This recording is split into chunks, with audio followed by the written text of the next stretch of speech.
Hi friends, আজকে আমি রান্না করব মাছের ঝোল আলু আর কাঁচকলা দিয়ে আর বড়ি দিয়ে। তো আমি রেডি করে কেটে নিয়েছি লম্বা লম্বা করে আলু আর কলা। এখানে হাতে বাটা আমার মশলা আছে, কিছুটা গুঁড়ো মশলা আছে। তা তেলের ওপরে আমি সামান্য 5 ফোড়ন দিয়ে একটা বড় সাইজের পেঁয়াজ দিয়ে ভালো করে লাল লাল করে ভেজে নিলাম। তারপর আলুগুলো দিয়ে দিলাম।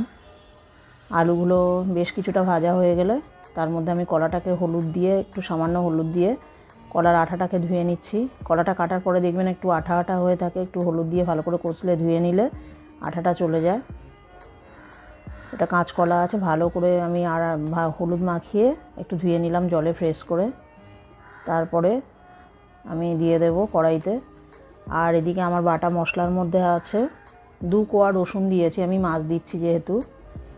আর এখানে আমার শাক ভাজা হচ্ছে, রসুন আর কাঁচা লঙ্কা, শুকনো লঙ্কা, পেঁয়াজ ফোড়ন দিয়ে বেতো শাক ভাজা হচ্ছে। আমার খুব ভালো লাগে এই শাকটা। এই যে আলুটা ভাজা কিছুটা হয়ে গেছে, তারপর কলাটা দিয়ে দিলাম। কলাটা বেশি ভাজবো না, যাতে শক্ত না হয়ে যায় কলাটা। কাঁচকলা শক্ত হয়ে গেলে ভালো লাগে না খেতে। তাই কিছুটা ভাজার পরে তখন আমি মশলাগুলো দিয়ে দেবো। এখানে আমার ওই 6-7টা মতো বড়ি আছে, ভেজে নিয়েছি আমি। আর 300 গ্রাম কাটাপোনা আছে, এখানে কাটাপোনার পেটি এটা। আর এখানে আমার আছে 2 কোয়া রসুন, একটু আদা, একটু কাঁচা লঙ্কা, একটু জিরে বাটা, আর সাথে একটু ধনে গুঁড়ো, হলুদ গুঁড়ো। তো আমি আলুটা আর কলাটা ভালো করে কষে নিচ্ছি।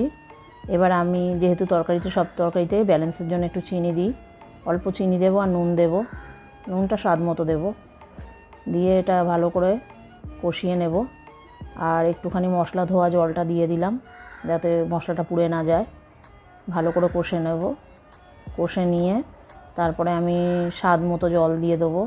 ঝোল যেরম লাগবে, স্বাদ মতো না, ঝোল যেরম লাগবে সেই পরিমাণে জলটা দেব।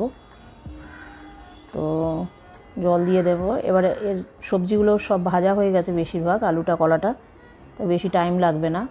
তো এই 5-7 মিনিট ফোটার পরে আমি ভাজা মাছটা আর বড়িটা দিয়ে দেবো। প্রথমেই দেবো না, তাহলে মাছটা বেশি সফট হয়ে যাবে। তো এবারে দিয়ে দেবো আমি বড়িটা আর মাছটা দিয়ে। আর চাপা দেবো না উপর থেকে, কারণ সবজি অর্ধেক সেদ্ধ হয়ে গেছে। আর মাছটা চাপা দিলে বেশি নরম হয়ে যাবে, সফট হয়ে যাবে, খুব একটা টেস্ট লাগবে না। এই কারণে চাপাটা দেবো না বেশি। তারপরে এবার আমি ফুটিয়ে নেব 5-7 মিনিট, 8 মিনিট মতো ফুটিয়ে নিয়ে আমি নামিয়ে নেব। আজকে আমার দুপুরের মেনু ছিল শাক ভাজা, টমেটোর চাটনি আর মাছের ঝোল, আলু কাঁচকলা বড়ি দিয়ে, আর সাথে লেবু। তো আপনাদের আমার রান্না যদি ভালো লেগে থাকে, যাদের যাদের ভালো লাগবে, প্লিজ একটুখানি আমার চ্যানেলটা সাবস্ক্রাইব করবেন, লাইক করবেন আর শেয়ার করবেন। আমি যেরকম সোজা পদ্ধতিতে রান্না করি সেরকমই দেখাই। যাদের ভালো লাগবে প্লিজ বন্ধুরা একটুখানি আমার চ্যানেলটা সাবস্ক্রাইব করবেন। Tata, by.